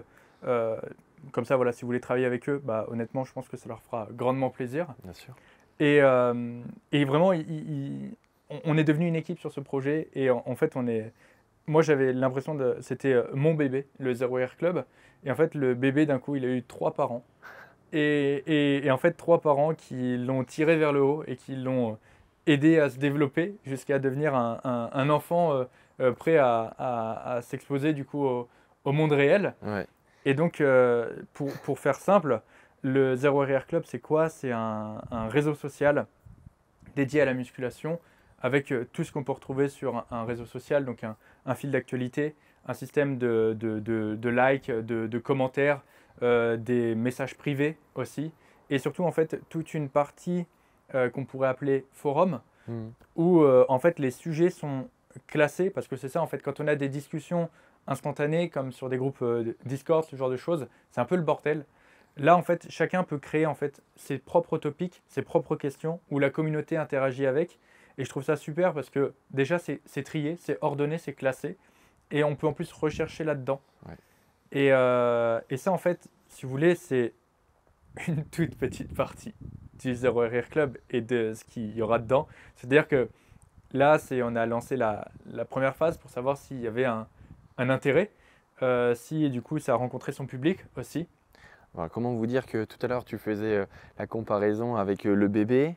Là, il faut dire qu'il a bien grandi ce bébé et qu'il Ouais, est même ça- adolescent et qu'il Hein. vit Et son autonomie la plus complète. je vais tout vous raconter, honnêtement. Je suis désolé si ce podcast n'apporte pas trop de valeur par rapport à d'habitude, parce qu'on répond pas aux questions, mais c'est vrai que j'ai envie de partager ces moments de... Et puis leurs réponses ou leurs questions, ils pourront aussi les poser sur le Zero Ouais, RX c'est ça. Club. Et je Bien pense sûr, on continuera le format Et- du podcast où on répond à vos questions, mais c'est vrai qu'il y a aussi cet aspect supplémentaire, comme je disais, de proximité. Et surtout, vous pouvez continuer à débattre aussi du podcast là-bas. Enfin, en fait, il y a plein de choses. Et d'ailleurs, donc là, c'est la semaine de lancement. C'est tellement bruyant ce que je dis, mais je m'en mêle. Rien n'est préparé et je laisse mon cœur parler. Mais en fait, euh, le Zero Hour Club actuellement est en phase de lancement. C'est-à-dire qu'on va le lancer lundi. Là, on est vendredi au moment où on tourne cet épisode. Et du coup, il va être lancé lundi. Donc, à partir du moment où cet épisode du podcast va sortir, vous pourrez y aller et créer votre compte et rejoindre le Zero Hour Club. Je sais aussi ce qu'il faut que je dise, parce que je dis depuis le début que les auditeurs du podcast sont les rois. Ils n'ont pas été au courant du projet et ils n'ont pas été les premiers sur le Ouais, projet. ça en a chagriné certains, effectivement. Je pense qu'il faut que je m'excuse par rapport à ça et que je m'explique. J'ai besoin de me justifier pour pas que je me fasse lyncher dans les commentaires. C'est vrai que vous n'avez pas été au courant du projet parce que ce projet a vraiment explosé au cours du dernier mois, comme j'ai dit, grâce à Maxime et Pierrick. Et en plus de ça, j'ai lancé une phase de bêta testing sans les personnes du podcast, sans les auditeurs du podcast. Pourquoi en fait j'ai fait ça? Je suis désolé, mais en fait c'est qu'on avait besoin de tester les serveurs. Et donc pour ça, on avait besoin de faire une ouverture suffisamment courte où du coup les personnes pouvaient rejoindre, un nombre limité de personnes pouvaient rejoindre en masse pour voir ce que ça donnait, pour pouvoir tester nos serveurs. Et en fait, si je l'avais fait, si j'avais posté le podcast, j'aurais pas eu suffisamment de personnes Ah sur oui, un d'accord. laps de temps très court pour pouvoir tester mes serveurs. Et donc, lors du lancement officiel, on n'aurait pas pu savoir si les serveurs allaient tenir ou pas. Et spoiler, lors du lancement, donc c'est très simple, je voulais juste 100 bêta-testeurs. Donc, j'ai fait un live, j'ai expliqué un peu le projet. Et j'ai mis une story. En 1 minute, on a eu les 100 personnes. Et c'est même pas 1 minute, je pense que ça se compte en secondes. Hein. Terrible. Je pense que ça se compte en Parce que tu secondes. as fait un live aussi, je pense que ça a vraiment. Le live, ouais, voilà, le live. Après, les gens me disaient, j'ai actualisé mon Insta en attendant le lien. Et en fait, ce qui s'est passé, c'est que j'ai laissé la story un peu trop longtemps, environ 5 minutes. Et en 5 minutes, on a fait 300 membres.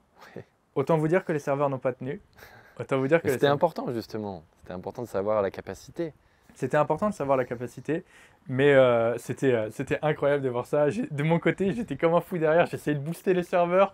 J'étais derrière mon ordi au téléphone avec Maxime et Pierrick. On était ah putain, ça crache, non, c'est bon, ça revient, ça revient. Et on voyait du coup tous les bêta-testeurs qui arrivaient. Et du coup, donc, il a fallu prendre des plus gros serveurs. Ça coûte un bras. Ouais, ce que tu C'est disais. c'est ce que je disais tout à l'heure. Bah, par rapport au local, etc., tout est plus simple. Tu vois, si j'avais eu 10 millions d'euros, j'aurais pu prendre directement des bons serveurs. Pareil, le projet n'aurait pas mis 2 ans, mais il serait déjà. Et puis, il y aurait en fait toutes les prochaines fonctionnalités qu'il va y avoir, parce que là, il y a quoi? Il y a 10% du Zero Hour Club qui est disponible. Toutes les prochaines fonctionnalités qui vont s'ajouter, j'aurais pu tout faire d'un coup, en fait. Oui. Mais j'ai pas la thune pour ça. Et il faut savoir que bah, c'est gratuit, tu vois. Mm. C'est gratuit, je gagne pas d'argent, il n'y a pas de pub. C'est pas comme Insta, Facebook, etc. Il n'y a pas de pub. Littéralement, ça me rapporte rien. C'est un projet passion qui est là pour aider les gens. C'est ça. C'est ça. Projet passion, c'est ça. Et ce qui est très drôle, c'est qu'en ce moment, donc, on est en train de faire c'est le lancement. Donc actuellement, je fais une vidéo par jour sur le réseau social pour en parler aux gens, pour que les gens en parlent, pour qu'ils aient connaissance du projet et que du coup, potentiellement, ils rejoignent. Et donc forcément, j'ai mis ça sur Instagram et TikTok. Et c'est ouf le nombre de personnes qui me disent ça marchera jamais, c'est pas rentable. C'est possible hein, que ça ne soit pas rentable, tu l'as Le- dit. Que ça ne marche pas, comme tu l'as dit aussi, bah, c'était ton kiff. Tu avais en, envie de faire ça depuis longtemps, en tu fait, le fais. le truc, c'est que aujourd'hui, quand tu lances un projet en tant que créateur de contenu, tu es obligé, enfin, les gens pensent que tu es obligé que ça soit rentable. Tu peux pas juste faire quelque chose par passion. C'est-à-dire que aujourd'hui, il y a plein de gens qui ont des passions pour plein de trucs différents. On en parlait tout à l'heure, il y en a leur passion, c'est le tuning. Honnêtement, est-ce qu'ils ont besoin de claquer 20 000 balles dans des améliorations de bagnole alors que leur bagnole, elle roule déjà? Ouais. Il y en a leur passion, c'est les Lego. Est-ce que du coup, voilà, quand tu achètes des Lego à 1500 balles, que tu les montes pendant des heures, ça fait quelque chose et c'est rentable, ça te rapporte de l'argent? Non, c'est juste une passion. Et pourquoi, moi, quand je lance un projet, tu vois, j'ai pas le droit de juste euh, faire un projet passion en fait, c'est pas, je ne vais pas être rentable, c'est, je sais déjà que je suis pas rentable. Ok. Enfin, Je sais- t'es pas rentable, mais tu sais aussi que le Zero RR Club aussi va rassembler aussi une grosse communauté et que après tu pourras peut-être proposer des choses en, spécifiques. en fait, le truc, c'est que c'est- là où ça va être rentable, c'est peut-être que cette communauté sera plus à même peut-être d'aller dans les salles de sport qu'on va créer dans Hmm. 3 ans, 5 ans. Ça, c'est une sorte de fidélité à long terme. C'est ça, mais en fait, c'est sûr qu'être rentable à court terme, c'est pas du tout le projet. Hmm. Et je sais pas combien de dizaines de milliers d'euros j'ai balancé là-dedans, mais c'est parce que ça me fait kiffer. Mm. Et honnêtement, c'est pas un problème pour moi de faire ça, surtout quand je vois les résultats rien que de la phase de bêta testing. C'est clair. Parce que pour savoir, en fait, pour vous expliquer un peu le truc, comment c'est dingue, on a lancé le serveur, enfin on a lancé le serveur, on a lancé du coup, on a fait le premier lancement. Ce qui s'est passé, c'est que du coup, on a eu 300 membres. Et après, on a fait un premier changement de serveur. Et j'ai remis du coup une autre story quelques minutes, quelques heures plus tard, je crois. Ouais. Et on a refait 200 membres de plus alors que j'ai laissé 2 minutes. Et en gros, donc on a actuellement à peu près 500 membres sur une ouverture qui a duré moins de 10 minutes. Et sur ces 500 membres, bien sûr, il y en a qui sont venus, qui ont eu les places juste par curiosité. Mais il y a une grosse partie qui est active. Et c'est-à-dire que moi, j'ai passé... Très grosse partie active. Ah, Quand tu regardes le nombre de topics qui a été créé, c'est c'est énorme. incroyable. Parce que, pour tout vous dire, donc, moi, j'ai été à cheval à fond avec les développeurs sur ces premiers jours. Donc, les bêta-testeurs étaient géniaux parce qu'ils nous ont fait remonter plein de bugs qu'on a corrigés en live. Moi, je me suis occupé des serveurs et tout. Vraiment, c'était hyper exaltant. C'était hyper excitant comme moment. Et en fait, ce qui s'est passé, c'est que j'ai pas du tout été focus sur ça. Je suis resté genre serveur, bug, etc. Et en fait, j'ai cligné des yeux et on est passé de genre 3 topics qu'on avait créés pour tester Testé, ouais.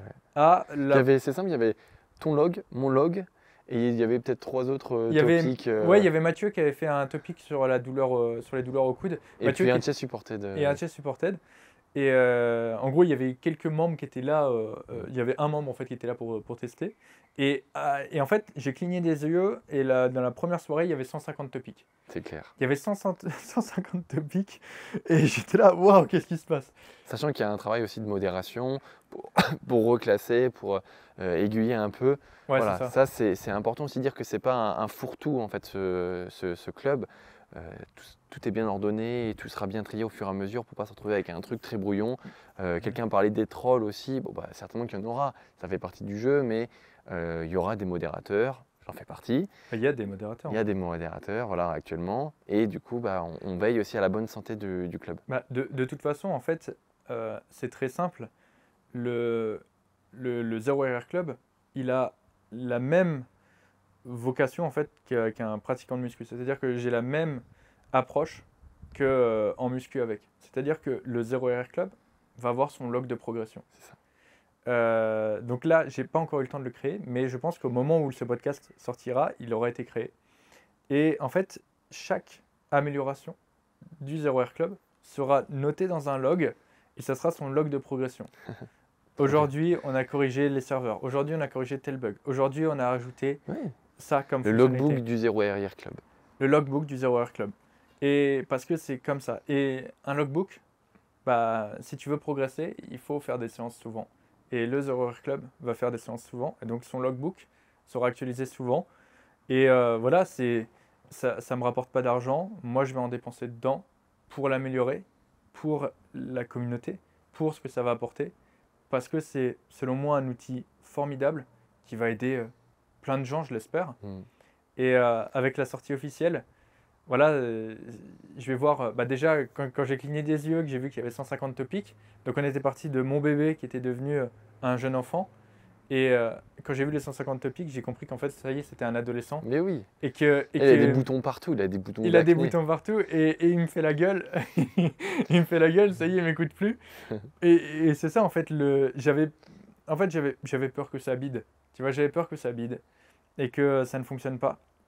Est-ce que aussi c'est juste la hype du début? C'est possible, hein. Enfin voilà, on se l'est dit aussi, peut-être que ça va marcher pendant un temps et que ça ne marchera pas. Mais c'est pas grave, tu auras proposé ça. Je pense que Et puis, comme tu l'as dit, vu comme tu vas l'améliorer au fur et à mesure, c'est ça. Je pense que il y aura toujours cet engouement. les améliorations, il y a plein de pistes d'amélioration. On écoute aussi tous les retours. Bah, de toute façon, il y a des topics, suggestions d'amélioration, etc.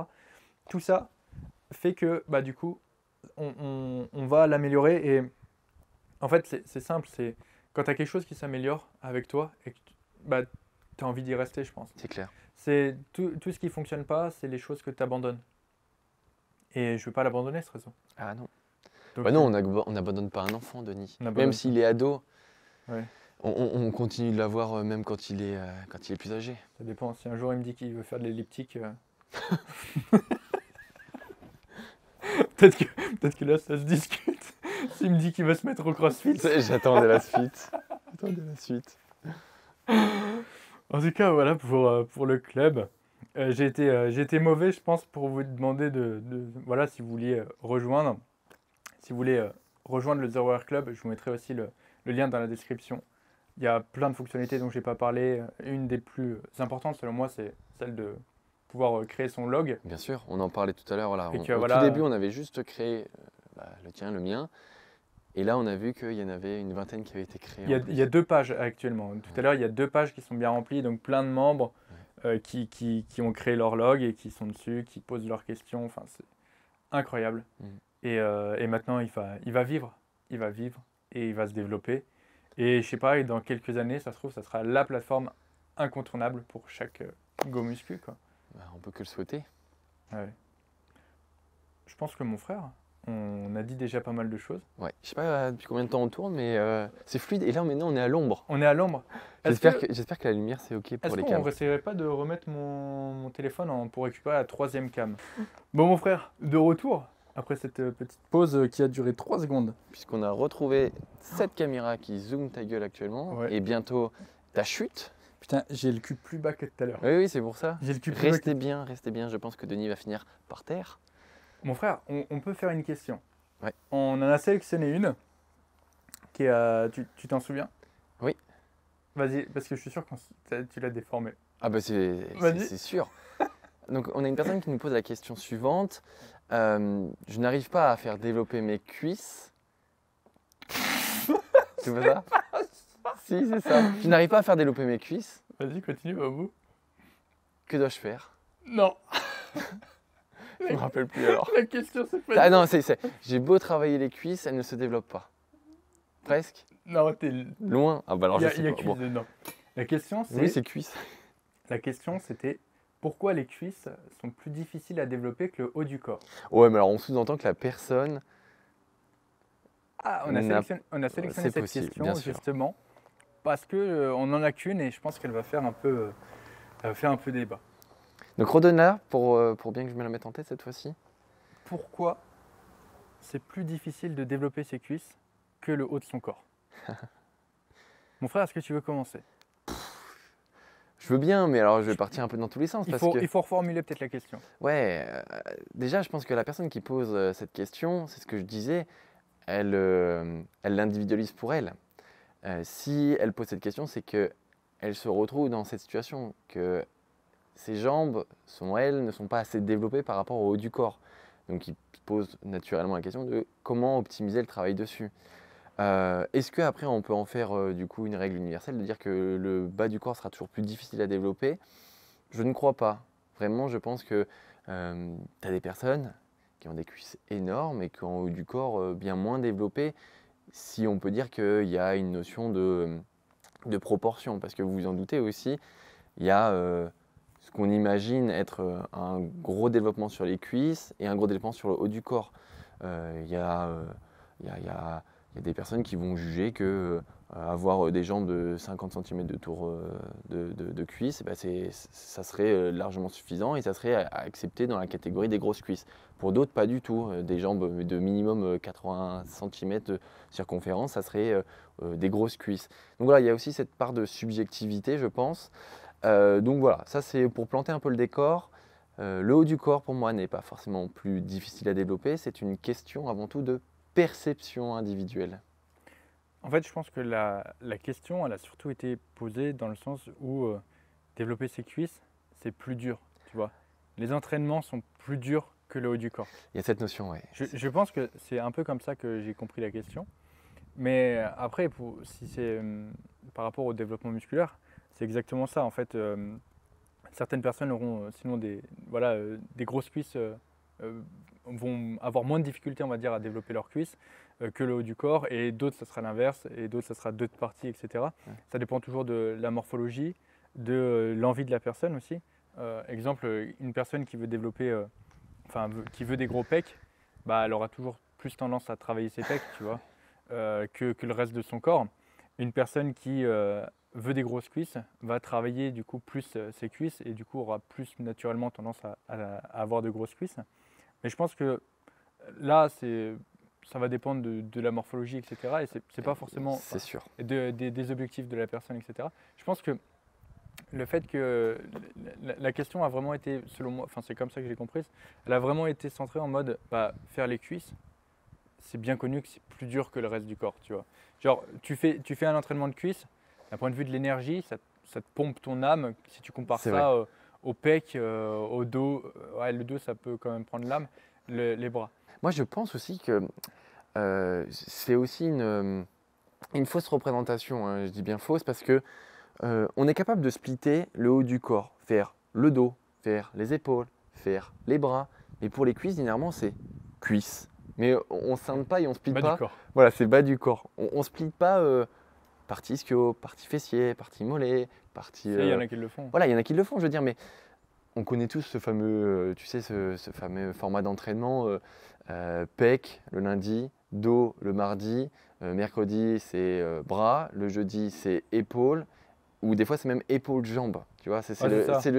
c'est le format d'entraînement bon, qui date, parce que bon, j'espère que maintenant cette vision aussi a un peu changé, bien que s'il correspond à des personnes, il faut le faire. Mais que, en fait, on a tendance à splitter très facilement le haut du corps, mais le bas du corps un peu moins. En fait, c'est ça. Moi, je me souviens quand j'ai commencé la muscu, les cuisses, c'était encore le truc du je fais du foot. Tu vois. Et je fais du foot, j'ai pas besoin de faire les cuisses. Et il y avait énormément de personnes en salle de sport qui ne faisaient pas les cuisses. Le leg day, il était vraiment genre skippé de ouf. Et moi, le premier, genre mes séances leg day, avant, c'était squat, leg extension, leg curl. Non, c'était. Donc pour ceux qui n'ont pas le record, la vidéo, c'est le petit mouvement de l'extension parce que on ne sait pas vraiment le définir ou le nommer. Mais surtout, la plupart des gens confondent le leg curl et le leg extension. Voilà. Donc oui, ils miment le mouvement avec les doigts. Et ouais, c'était ça. Les mollets, honnêtement, je les faisais pas. Adducteurs, bah les couilles. Adducteur, ça aussi, tu vois, je ne l'ai pas mis dans le split. On pourrait très bien avoir une séance avec davantage de travail sur les adducteurs. Mais ça, c'était avant. Là, je trouve qu'il y a quand même une vague où les gens font de plus en plus les cuisses. Et surtout aussi, je pense, il y a de plus en plus de femmes qui s'entraînent. Il y a de plus en plus de femmes aussi qui commencent à avoir de bonnes cuisses. Ah, c'est intéressant. Et je pense que tu sais, il y en a beaucoup qui se disent, parce que la muscu, on va pas se mentir, la plupart des pratiquants, il y a quand même une grosse part d'ego qui est De en jeu. comparaison, ouais. De Je vois où tu veux en comparaison. venir. Ah, c'est vicieux, mais en même temps. Et il y en a beaucoup qui raisonnent comme ça, hein. Et tu sais, il y a des nanas qui sont là en mode mais lui, mais qu'est-ce qu'il dit? Il a pas dit qu'il a pas de cuisses. Regarde, j'ai 3 fois plus de cuisses que lui. Et il y en a, je sais que ça les touche et c'est aussi en partie pour ça que tu les fais, enfin qu'ils les font. De toute façon, en fait, les cuisses, tu sais, c'est un peu. Tu commences. Au début, tu as toujours cette. T'aimes pas faire les cuisses. T'aimes pas faire les cuisses. C'est dur, c'est chiant, ça t'écrase la plupart des mouvements, c'est pas confortable. Et après, tu commences à aimer ça. Et là, quand tu es dans cet engrenage, t'es foutu. Parce qu'il faut savoir hein, que des cuisses, je me rappelle la première année quand j'ai fait, la première année quand j'ai commencé la muscu, donc avec toi, sérieusement, hein, je parle quand on a pris la colloque de la masse, les cuisses, c'est ce que j'ai pris le plus vite. Donc il y a aussi une part de, c'est un muscle que quand il est bien, enfin c'est un groupe musculaire que quand il est bien bossé, Après, peut toi, être quand même. c'est particulier, tu faisais du vélo Je faisais du vélo, et donc mais tu étais habitué à cet effort. Parce qu'en fait, pourquoi les gens n'aiment pas faire les cuisses? Pourquoi dans la tête des gens c'est plus dur de faire les cuisses? Parce que déjà, souvent sur les cuisses, sur les mouvements type leg extension, leg curl, mais surtout le leg extension, on a tendance à vite ressentir la brûlure musculaire. Et ça, c'est extrêmement désagréable. ouais, mais on aime bien l'avoir sur, enfin je dis on, mais c'est générique. Ouais, mais Les personnes aiment bien aussi avoir la souvent, brûlure, comme tu dis, sur les pecs, sur ouais, les mais biceps. souvent, elle est moins forte. Souvent, elle est moins forte, Ouais. elle est moins présente et c'est sur le haut du corps. Donc en fait, surtout si tu l'as sur les pecs, c'est pas dérangeant. Tu es là, oh, ça travaille bien, ça congestionne. Regarde ça, hop, petite danse des pecs. Et du coup, ça dérange moins les gens. Sur le bas du corps, la brûlure, c'est souvent un facteur limitant. Et le deuxième facteur limitant, c'est ce que je disais tout à l'heure, c'est que les gens, en fait, les mouvements qui sont efficaces, c'est souvent des mouvements qui vont t'écraser, tu vois. Souvent, c'est le squat.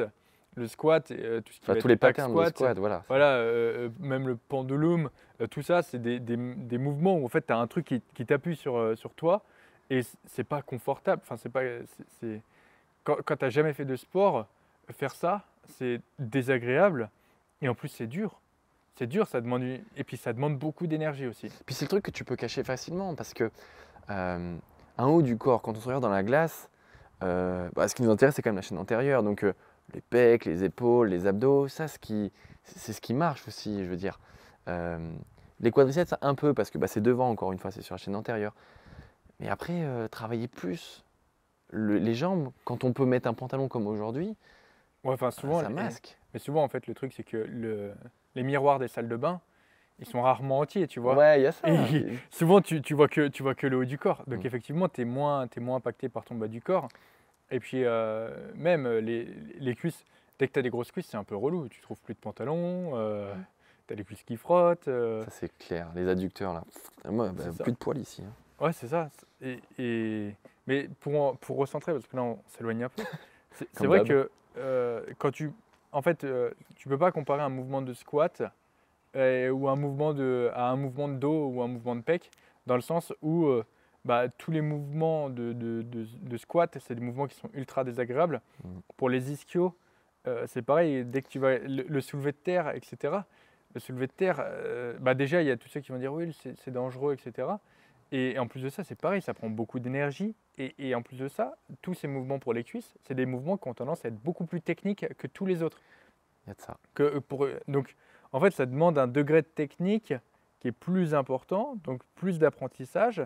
En même temps, tout cet apprentissage, il est extrêmement désagréable. Et c'est pour ça que ça ne pousse pas la personne. Et après, tu as les courbatures.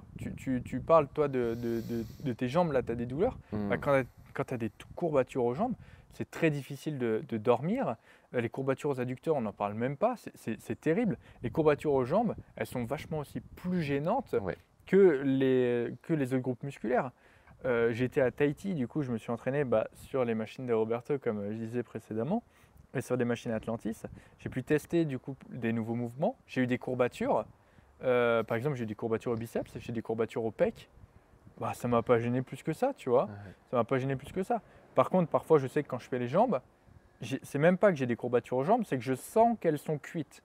Je sais pas si en fait, certaines personnes, je pense que oui, certaines personnes ont déjà été suffisamment loin dans l'effort pour ressentir ça. Mais en fait, quand tu sens que tu as les jambes qui sont défoncées, la nuit, en fait, tu n'as pas de courbatures, mais elles te font mal. En fait, ça te fait mal. En fait, quand tu te retournes dans le lit, et tous ceux qui nous écoutent, je suis sûr que ceux qui tapent bien les cuisses, se tourner la nuit après une bonne séance de jambes, c'est se réveiller parce que on a les courbatures qui nous dérangent. c'est pas des C'est courbatures. pas les courbatures, mais tu sens que tu es oxy en fait. Tu as ton Tu bas sens du que t'es corps oxy, qui, ouais. ouais, qui. Parce qu'en fait, parfois, ça vient juste après ta séance, tu vois. Mm. Ça vient juste après ta séance. Tu fais ta séance à 18h, tu vas te coucher à 22h. Bah, tu le sens. Tu sens que bah, voilà, t'es Ouais. pas bien, tu as besoin de bouger, tu as besoin de t'étirer parce que tu as les jambes qui sont flinguées. Yes. Et donc tout ça, en fait, je pense que c'est ça qui fait que les jambes sont considérées comme plus dures que les autres groupes musculaires parce que du coup, il y a tout ça. Après, il y a aussi ce mythe du les jambes prennent plus d'énergie. Ouais. Alors- En fait, c'est le degré d'implication en fait qui. C'est surtout, en fait, honnêtement, les jambes ne prennent pas forcément plus d'énergie qu'une autre de mes séances. Je suis pas forcément d'accord avec toi là-dessus. C'est, Si on compare une séance push et une séance legs, pour moi c'est vite vu si tu veux. ça dépend les exos que tu Ça fais. dépend les exercices, mais une séance de jambes me ramassera beaucoup plus. Rien qu'à voir le volume que j'accorde sur les cuisses en fait finalement. Ouais, enfin voilà, je trouve que Mais les en fait, séances jambes, le- mes séances jambes Le sont truc, c'est plus que bâtardes. tu peux très bien t'oxyre avec une série qui est bien poussée à l'échec. Tu prends mes séries de mollets, et les mollets, c'est considéré comme pas fatigant. Je peux te dire que quand tu fais des séries de mollets comme j'ai fait avec Margot ou comme j'ai fait avec Lucas, Ah mais bien sûr. ça te prend ton âme. Et si tu fais ça sur n'importe quel groupe musculaire, tu vas voir que tu vas laisser de l'énergie. Et c'est là où je disais le degré Jambes ou pas d'implication, jambes. le degré d'engagement, le degré d'implication entre, entre des exercices qu'on va faire pour le bas du corps et des exercices pour le haut du corps, ça sera totalement différent. Parce qu'une personne qui met autant d'implication dans son entraînement cuisse que dans son entraînement pec, par exemple, si c'est une personne qui tabasse à fond les pecs, bah, je vous assure que ces cuisses, elles n'auront pas le même look et elles n'auront pas aussi... Enfin, il n'aura pas la même mentalité. Quant à cette implication, ce degré d'investissement, d'engagement dans un entraînement cuisse, c'est sûr que tu peux te ramasser. Ouais, mais après, je pense que je suis biaisé. C'est un point qui est assez important. Parce que tout à l'heure, on disait qu'effectivement, les gens faisaient jambes en entier.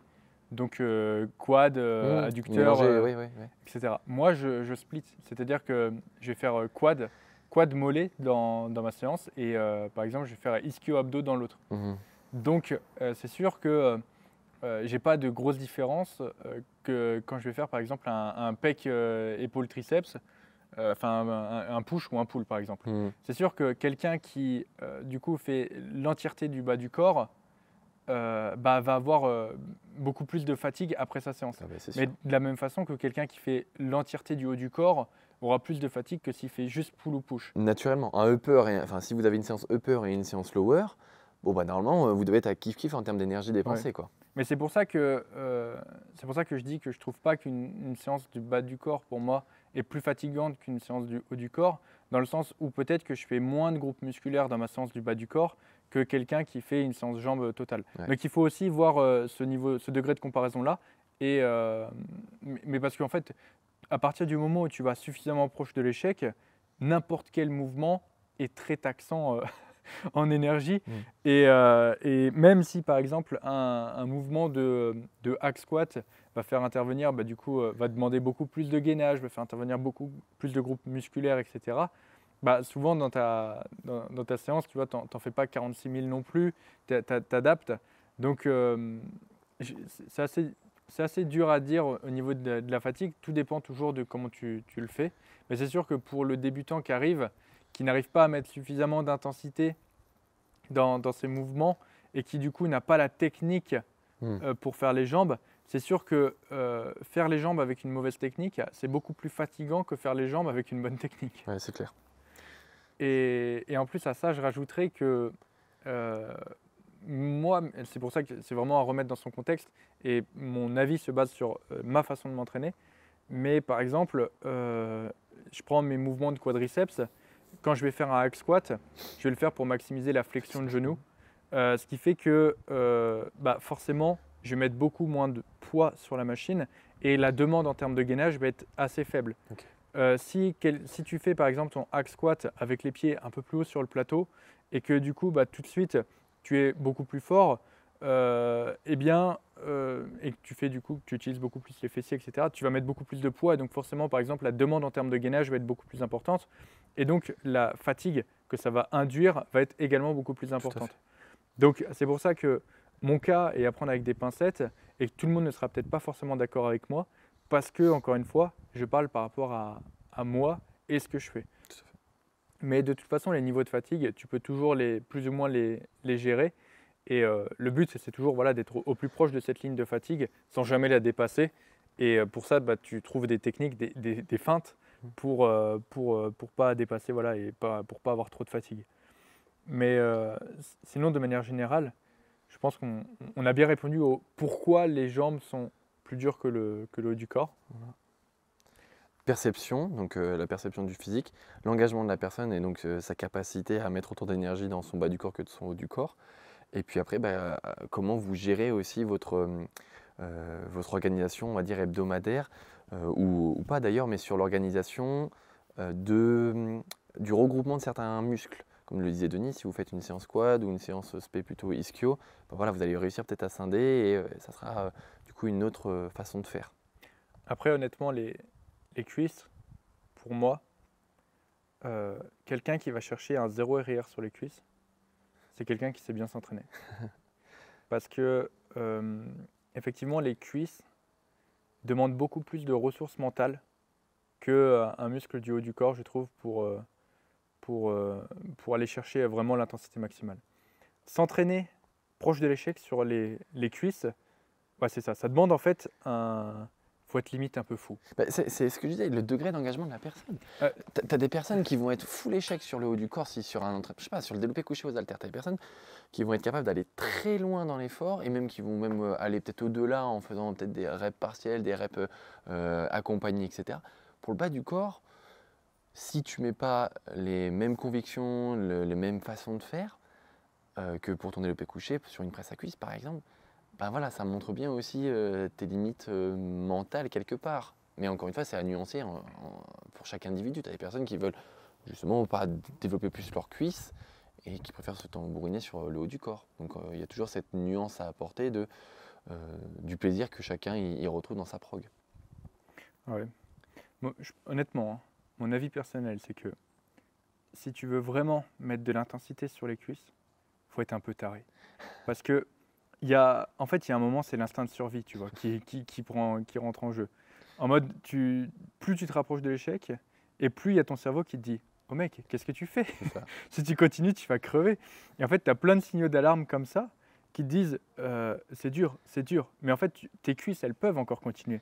Mais c'est ton cerveau qui te dit d'arrêter. Petit fun fact, tout à l'heure, j'ai fait un entraînement cuisse et je l'ai partagé avec Anto, qui doit écouter ce podcast. Et à la fin de la séance, c'est la deuxième fois qu'on fait cette séance, qu'on la partage. À la fin de la séance, on s'est encore dit, mais putain, mais qu'est-ce qu'on est con des fois de se mettre dans des états pour juste développer ses cuisses, quoi. Vraiment, à la fin de la séance, on fait le fameux superset pour gagner du temps, extension mollet sur la presse à cuisse et crunch abdos. Là, c'est simple, on n'a pas pu faire le superset parce que même si c'était un superset un peu lent où on prend le temps, etc., machin, là, c'était impossible. Il nous fallait du repos, qu'on se repose. On était cuit. Et on se dit, mais à quoi bon? Franchement, quelle idée de se mettre dans des étapes pas possibles et donc du coup, après, d'être complètement livide l'après-midi. Ah, c'est ça. Mais en fait, tu te rapproches, tu sais, tu fais ta série et progressivement, tu te rapproches de l'échec et progressivement, en fait, tu as ton cerveau qui tire la sonnette d'alarme en mode gros, si tu continues, tu vas mourir. Tu te rappelles Tu vois pas que tu commences à avoir flou là? Qu'est-ce que tu fais? C'est ça. Tu te rappelles, on disait quand tu as atteint cette performance, tu vas au Valhalla. Tu te rappelles quand on disait ça? Ah putain, oui. On disait ça sur des perfs parce qu'on était à fond sur focus, surcharge progressive, on y va, on doit faire la plus grosse perf. Et on pourrait du coup transposer ça à cette intensité où quand tu finis dans le brouillard, je suis au Valhalla, c'est ça. Ouais, tu vois flou. J'ai rejoint les dieux. Ah, c'est ça. Tu sais que tu clignes les yeux et puis en fait tu te rends compte que non, ça change pas, tu vois toujours brouillé. C'est ça. Tu vois toujours le brouillard. Tu t'enlèves tes lunettes, tu les relèves. Mais c'est pour ça que quelqu'un qui vraiment arrive à aller ultra proche de l'échec sur les cuisses, c'est quelqu'un en fait qui a une expérience de l'entraînement qui est genre assez... Parce que déjà en fait techniquement, il faut que si tu veux vraiment aller proche de l'échec sur les jambes, il faut que tu sois irréprochable. Mais surtout ça s'apprend en fait l'intensité. Déjà il y a ça. Et après il y a le facteur aussi mental. En mode il faut le vouloir, tu vois, mais il faut le vouloir très fort parce qu'il va falloir te battre contre toi-même, te battre contre ton mental pour pouvoir aller proche de cette intensité. Et voilà, tu verras en salle de sport, il n'y a pas beaucoup de personnes qui vont proche du réel échec musculaire sur le jambes. Alors, on est biaisé aussi parce que je pense que les personnes qui nous écoutent et qui nous identifient sur des publications, ils sont vraiment sur le zéro RIR et on voit aussi de plus en plus de personnes qui tapent les cuisses. Alors, est-ce que c'est un petit peu aussi la communauté autour Ouais. du zéro RIR qui est comme ça ou est-ce que c'est aussi, parce Ah. qu'on disait un peu démocratisé, est-ce qu'il y a un peu de ça? Je sais pas. Tu vois, tu parles des gens qui nous identifient. Moi, malheureusement, je ne peux pas tout voir, mais souvent, quand il y a des gens qui m'identifient, qui notent 0 RIR, etc., Ouais. que je regarde, la plupart du temps, ils ne sont pas réellement à 0 RIR. Mais d'ailleurs, sur le club, vous pouvez partager vos vidéos et justement estimer votre… J'ai fait un topic qui s'appelle Combien de RIR et où du coup, vous pouvez mettre vos vidéos pour que du coup, les gens disent tant de RIR ou pas. Et donc, souvent, c'est ce que je disais, les gens m'identifient, ils me disent ouais, hashtag 0 RIR ou 0 RIR, machin et tout. Et quand je regarde, c'est pas 0 RIR. Oui, Et tu mais… le vois en fait, tu le vois à la vitesse de la concentrique. Oui. Tu le vois à la vitesse de la concentrique.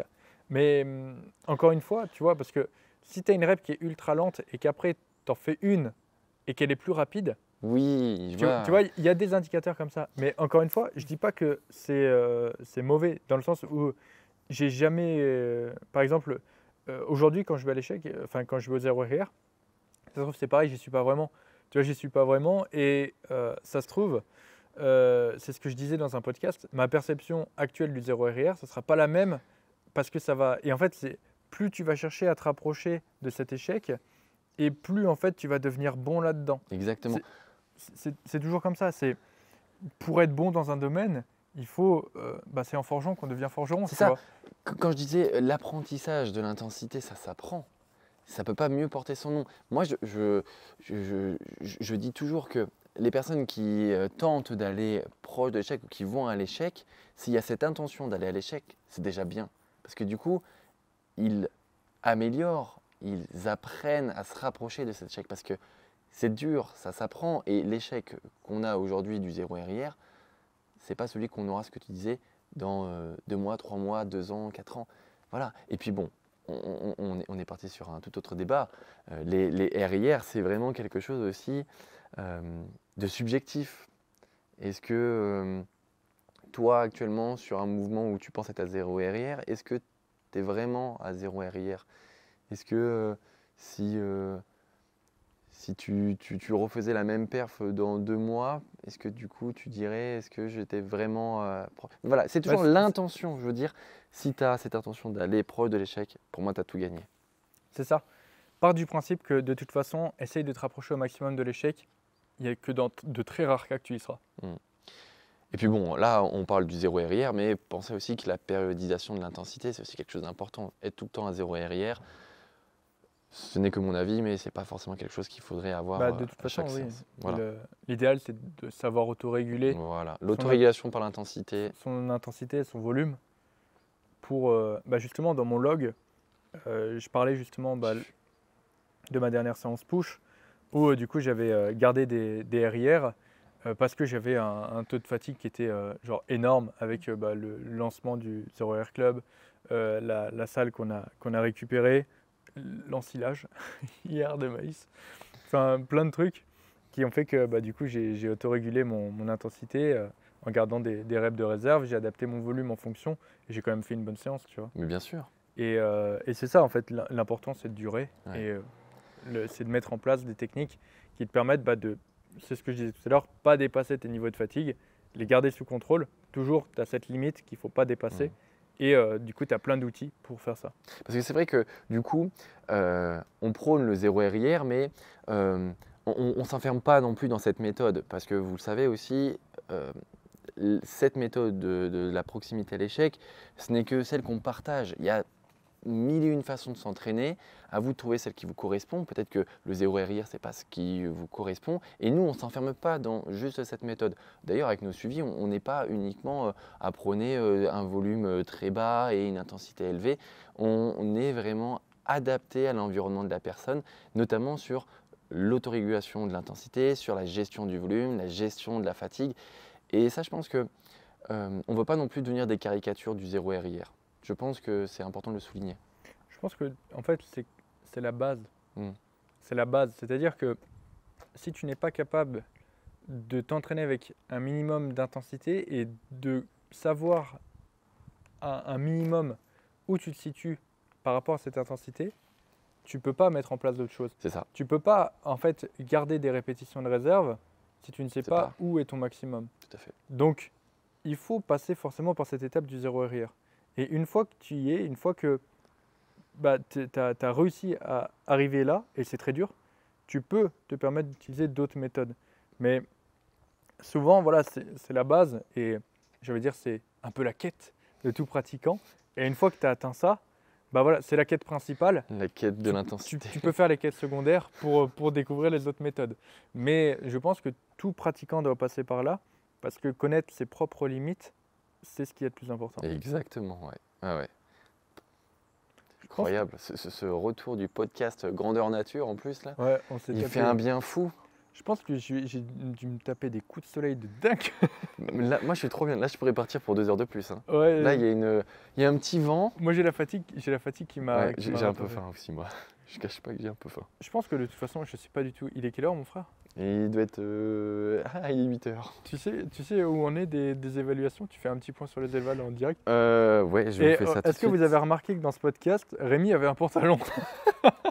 Mais tu sais que maintenant c'est devenu un running gag. Les gens nous disent mais ouais Denis il a toujours un petit haut bien nickel et tout. Toi est-ce que tu as toujours ton short ou est-ce que t'es en Putain. calbar? Et t'as vu, on n'a pas fait de sauce piquante ni de guacamole dans celui-là.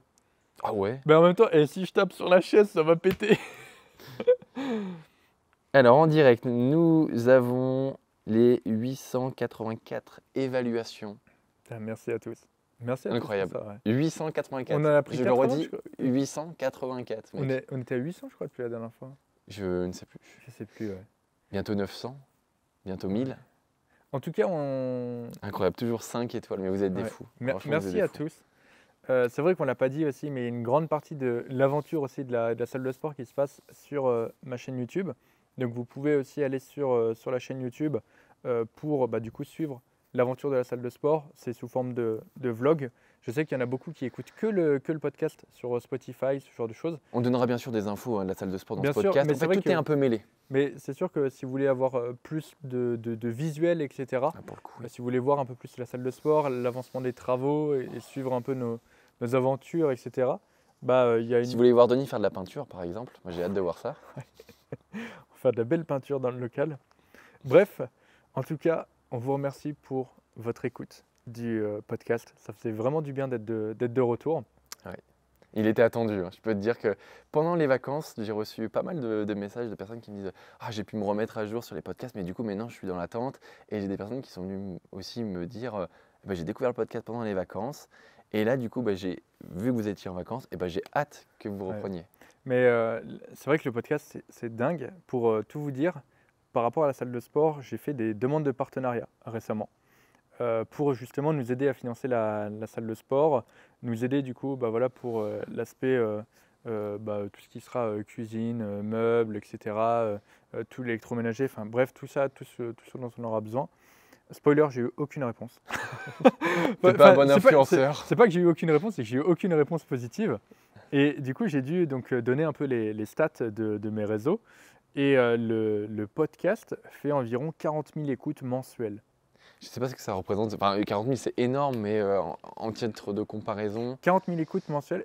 Frère, mon podcast à vie, mon tout premier podcast que je faisais solo, il a fait 100 écoutes en tout.